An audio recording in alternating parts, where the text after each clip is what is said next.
G'day, Michael here. This video is about carbon, just the facts, without interpretation. So you are left free to make up your own mind as to what's going on with carbon. There's so much toing and froing about,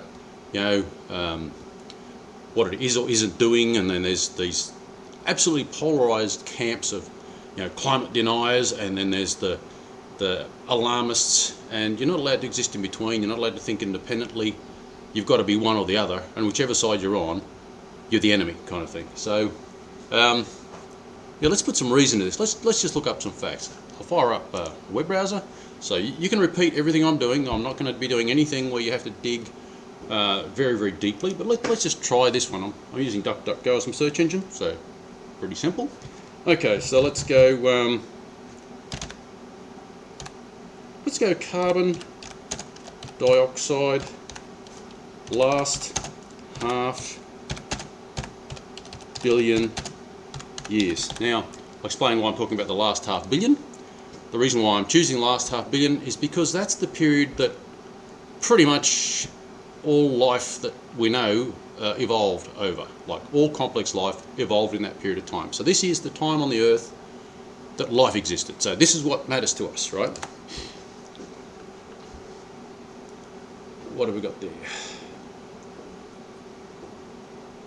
Let's go Wikipedia. See what we get there. I've been to these places. I can't remember what I've got. Okay, so here's a chart which shows the carbon dioxide over the last half billion years. So let's just make it a bit easier for you guys to see. Okay, so this is the distribution of carbon dioxide in the atmosphere, as best we can tell. Now, I mean, these charts are usually from like ice core samples. This is our current state of affairs with carbon dioxide. You can see there's a bit of an error margin here and there with various different methods of measuring, but you can see someone's attributed like a kind of a mean line, which is what the blue is, but it could be it was high as the highest, and it could be as low as the lowest, etc. So, I mean, this is a strange negative territory, which is a bit hard to understand, but in any case, there's carbon dioxide. Let's see if we can find a better chart, which is perhaps a bit cleaned up for our ability to read. What's that one? I think this might have been a good one. That shows, well, that's actually a shorter chart, so I might come back. Strontium, carbon. Next, well, that's not exactly where I'm going. What have we got else? A better choice. Carbon dioxide last half billion years. Let's do 500 million. Let's see what that does. 500 million years. NASA talks about the relentless rise. Let's see what that does.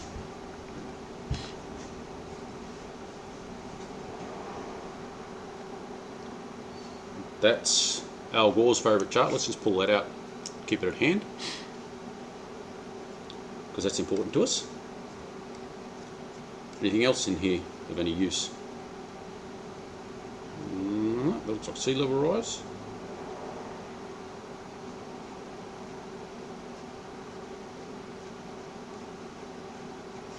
Let's go back.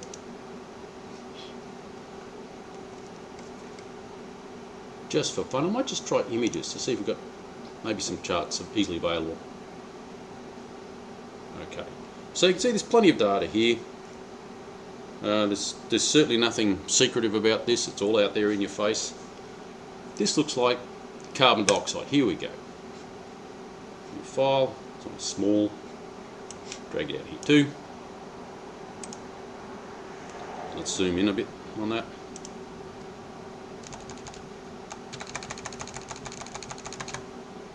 Okay, so here's carbon dioxide over the last half billion years, parts per million. You can see on this scale, as you can see, it's softened from the last chart to a sort of a mean line of those other numbers. So this is kind of cleaned up for our digestion here. But even this cleaned up averages line is peaking out over 5,000 parts per million. And right now we're at 400 parts per million, which, that's less than a tenth of the amount of carbon dioxide that was in the atmosphere over that period of time. But I guess what really matters to us is what does it do with the temperature. But in any case, we can see from this chart that only fairly recently was at this low in terms of millions of years. And if you think that we parted from like the ancestors of chimpanzees and bonobos about 7 million years ago, that would probably be, you know, still pretty hard to the right, but that's our evolutionary lineage is not it's not that recent compared to this chart, if you know what I'm saying. And obviously the primates are around a long time before that. But in any case, we are at a low point now relative to previous on the grand scale of things. And previously it has been much higher. It has also been this kind of low before. Now, what has taken place in this period? This area here is the time when like fossil fuels were formed, like coal and you know, oil deposits and that sort of thing. That's from plant matter being deposited as, you know, what we see as fossil fuels. But there was also another thing coming, which was the ability for fungi to process cellulose.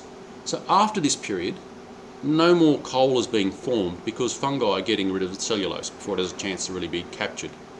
We get a tiny bit that settles to the bottom of the ocean where it's low oxygen and not much can happen to it, but it's a very minor amount now. So basically coal is no longer being made, but it was being made in that period of time. Okay, so let's get out of here. Do we have something with temperatures overlaid? Because that matters to us. There we go, there's one with temperature. Okay, this is actually not a bad one. It explains the carbon situation. Time. That's not what I'm looking for. Where'd he go?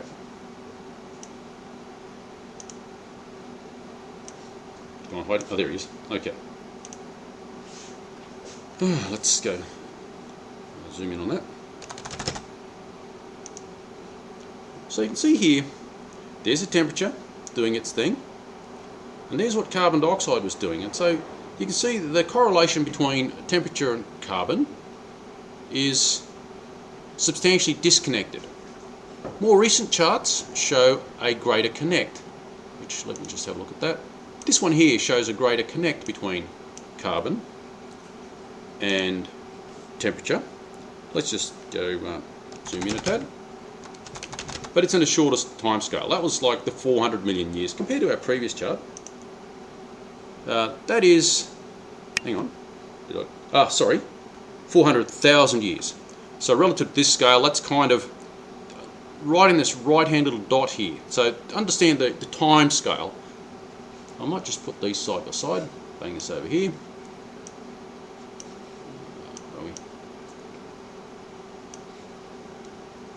So understand what these two charts are relative to each other.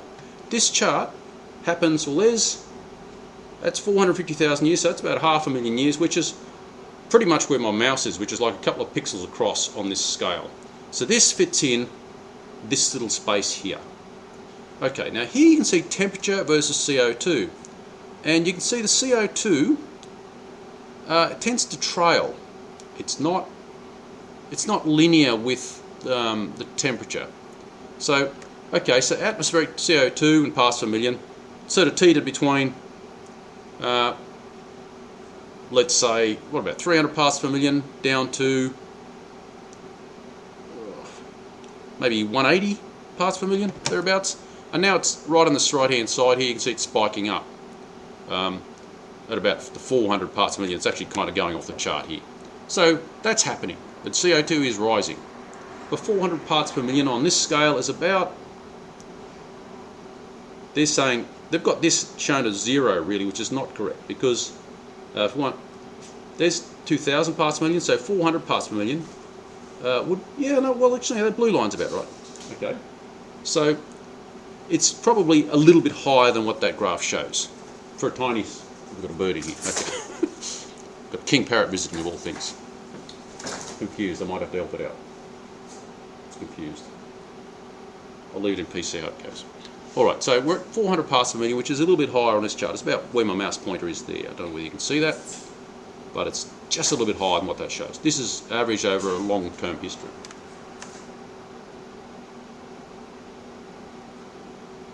Alright, so that's very interesting to know the disconnect between carbon dioxide and temperature. Here they seem highly correlated, but you could also correlate, you know, a good example given is ice cream sales and shark attacks. They both rise at the same time. But obviously, you know, shark attacks don't mean you buy ice creams. So there's a third factor, or at least a third factor, involved in that chart. So this is sort of looking for a third factor. This is showing no correlation in particular. Yeah, so I'm just putting that aside, moving on to the next point. So where is the carbon actually?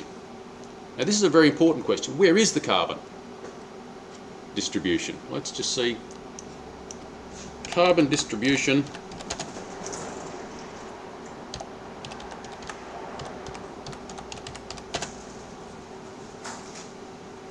Carbon distribution, maybe Earth.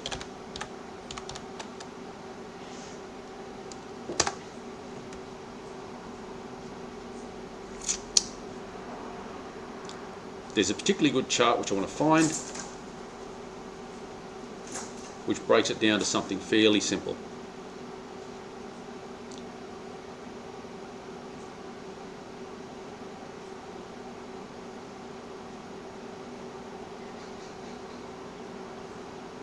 There it is, that's the one.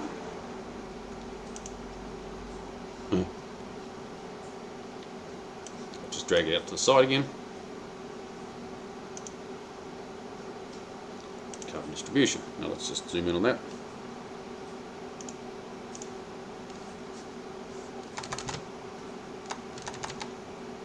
Now, these numbers are in gigatons. So you can see the Earth crust has like 100 million gigatons of carbon. Fossil fuels, about 4,000 gigatons. Atmosphere, about 750 gigatons. Ocean, about 38,000 gigatons. And, you know, soil's about 1,500 gigatons. Litter, about 60 gigatons. Rivers, about 0.8 of a gigaton. So you can see the distribution here, worthwhile understanding where all this is. Now, so the bulk of the carbon is actually, and I mean when I say the bulk, like I'm going to say it's pretty much all of the carbon. If you 100 million gigatons of carbon, whereas the biggest next thing would be the ocean that I can see here. No, 750, oh no, 38,000 gigatons. So even the ocean, which has a massive amount of carbon in it, is still tiny compared to the Earth's crust. And how is that possible, that all that carbon's tied up in the Earth's crust? Well, and how did it get there? Did it come from, like, you know, an asteroid or something hitting the planet? You know, where does it come from? And we can go back to our previous little chart and look for a clue. Here in this period, which I bounced on earlier, there's this fall in carbon dioxide.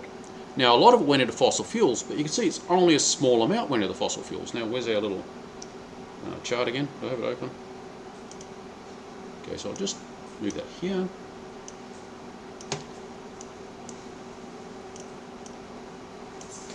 You can see a tiny bit went into fossil fuels, but the majority of it went into the crust. Now, but what mechanism did it go into the Earth's crust? How did it get there? Well, from about here on, we had things like multicellular life that had learned to, you know, collect calcium and make shells and bones and things over this period of time. This all started happening. This is where it all was invented, kind of thing. So, shellfish, corals, diatoms. There's the king parrot. So that's where the bulk of the carbon went, out of the biosphere, out of the atmosphere, into rock.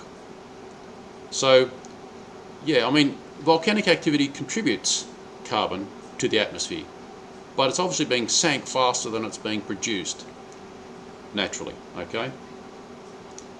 But the trouble is, like fossil fuels, even if we burnt all the fossil fuels, we still only get a tiny percentage, like a really tiny percentage. Let's see. So you see what's going on here. It's a tiny fraction. Let's just get a calculator to make sure I don't miss a digit. So let's go this way. 4, 1, 2, 3. So I'm using the same number of digits. Can't make a mess here. 100. 1, 2, 3, 4, 5, 6. So it's definitely 2, 4, 6, 8 digits. 2, 4, 6, 8 digits. And 4,000. Okay, let's just see what that does.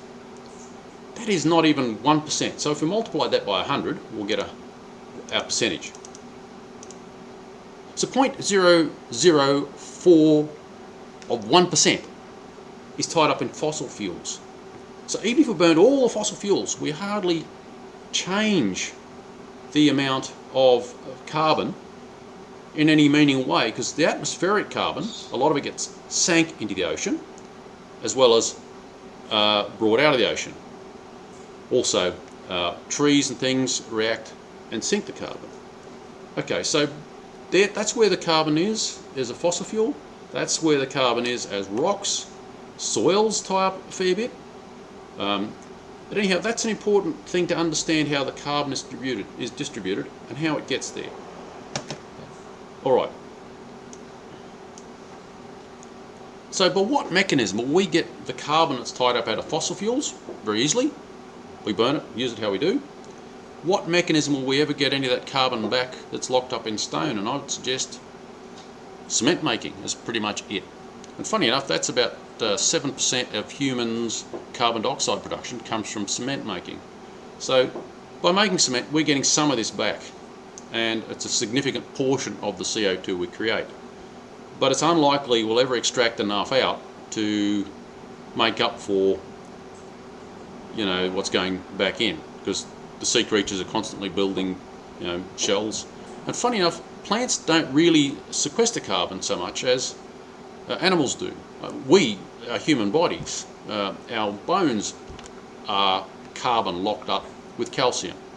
So even our bodies, as we're buried and so forth, a good percentage of that carbon stays locked up. If you bury, you know, the tree that you had in the backyard, if you cut it up and buried it, it wouldn't stay there long. It ends up being digested by the various enzymes in fungi and gets returned back into the biosphere. So long and short of it is, carbon is actually disappearing out of the biosphere and turning up in rock. That is a big problem, right? The carbon is going down, is disappearing. If you took a very simple trend line, which is too simple, but just bear with me. If we took a simple trend line and drew a line somewhere, what's happening with the carbon? It's basically disappearing. But all life on Earth is built around carbon. We take carbon out of the circuit and there's less room for life. Simple as that. So that bird couldn't be flying behind me if there was no carbon in its body. That's a rosella this one. Okay. None of us would be alive. None of the plants would be alive. And going back to the plants, not being like a botanist or ecological scientist, I can only go on other people's information, and the information is that there are various types of photosynthesizing plants, various ways that plants collect carbon, and the two common ones apparently are C3 and C4. Most plants are C3 photosynthesizing plants. Don't ask me to explain what that is, but I'm sure actually if you look it up you can probably find that detail. C3 photosynthesizing plants die at around the 180. That's their critical parts per million. So we're about twice that now. C4 plants die at about 140 parts per million from memory. So those sorts of numbers. Be aware that plants need a certain amount of carbon dioxide in the atmosphere, and we're breathing the stuff out all the time. There's also another point that's very important to know. It might sound like a distracting point, but it's a real point. Forests like the Amazon, right now there's so much forest being burned around the world by, let's say, farmers or those that want to clear land for whatever purpose. Might even be for mining or some other thing, but and fundamentally that's something we've got to stop doing. We need to be protecting our forests, not destroying them. But that's more for biodiversity and habitat loss reasons. But they don't actually sequester carbon. Forests don't actually give out oxygen. That's a misunderstanding. When you understand that it's in fact the ocean that's processing our atmosphere the most. It's the ocean that is sequestering the carbon the most. When you understand that, you start looking at this carbon cycle business in a different way. Yeah, so there's the information. We are at a low point with carbon dioxide in the atmosphere. Carbon and temperature there's apparently a connection here, but there's so much of a disconnect everywhere else. There's a high amount of carbon here and low temperature. So you can see there's a big disconnect. And this is with very large amounts of carbon. This is actually plotting up to 7,000 parts per million. There's some deviation here. You saw the other charts at about 5,000 parts per million. But it's possible the truth is between these two. It's possible this is 100% correct. But in any case, I don't really care whether this is out by 5 or 10%. I care if it's out by this factor, which is like 10 times at least the difference. So a 10 times atmospheric carbon, or even 15 times, as this could be, it didn't really change the temperature much. And furthermore, we're actually in a cool period of time. Going back to our other chart here, which is well used, it's an overused chart, you can see the red is the atmospheric carbon dioxide. The blue is, in fact, the temperature. Now, these spikes are all interglacial periods. That's where, like, ice ages kind of melt away. I mean, technically we're in an ice age still, but what they call this is an interglacial period. So we're in a very cool period of time, but we're in a warm patch of that cool period. And you can see here that the temperatures now are still cooler than the last, well, definitely that one, and we're scooting on something like the other two. So, but I mean, as a whole, we're actually lower now than we were for at least the last 3 or 4 interglacial periods. So the temperature now should actually go up a little bit to match the previous interglacial periods. And carbon dioxide, you can see the carbon dioxide is in red, which is confusing. We are up in this neighbourhood now, so we're off this chart. It's actually about where my mouse is, just off this chart now with carbon dioxide. But it's still well and truly on the chart, which is this blue line, at about where my mouse is. So you can see that the carbon is all within range. Nothing's really outside what is reasonable. And people point to, oh, but the carbon dioxide is rising so quickly. Well, hang on, this is measured with really accurate information, you know, very much live information.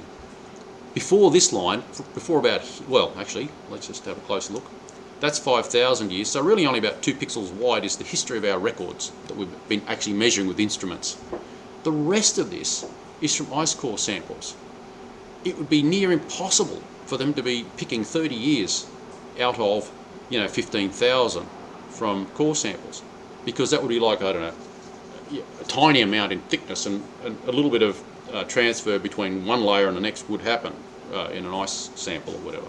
So it may be that this is nothing special, and if you look at this chart, everything on this chart, on this like 400,000 year chart, doesn't even show up as noise on this real chart showing the history of life on Earth.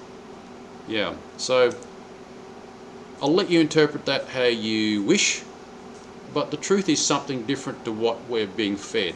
I'll let you decide whether you're going to go with the alarmist camp, or with the deniers camp, or somewhere with some reason in between. And yeah, make sense of this yourself. It is important to have these basic points understood. Well, I guess that's it for me. Let me know in the comments what your interpretation of these facts are. and keep it civil. Free to dislike this video, feel free to like the video, share it, comment, ask questions, talk to each other, but look after each other. Don't kill each other, and don't blame each other for being, you know, the evil one that believes the wrong thing.